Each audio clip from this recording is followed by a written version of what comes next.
What will it take for a fourth quarter rally?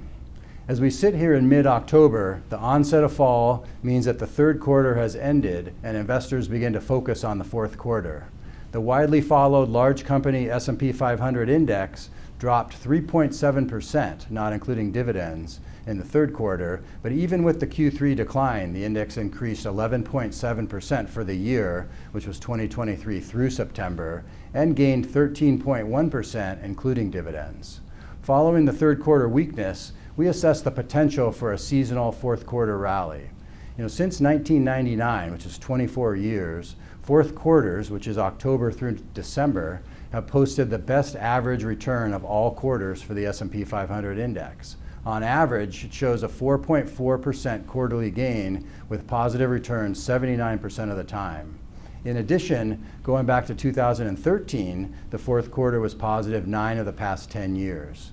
This year, we see two solid potential near-term catalysts for Q4 market gains and one fairly sizable headwind. So first, the catalysts. Number one, S&P 500 reported earnings for Q3 2023 are expected to reflect year-over-year growth for the first time in 4 quarters.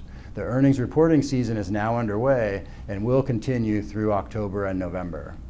The second catalyst is the U.S. economy likely posted solid growth in the third quarter. The FactSet consensus estimate for U.S. gross domestic product, or GDP, in the third quarter is 3.1% as of October 17th, reflecting expected growth in consumer spending, business investment, and government outlays.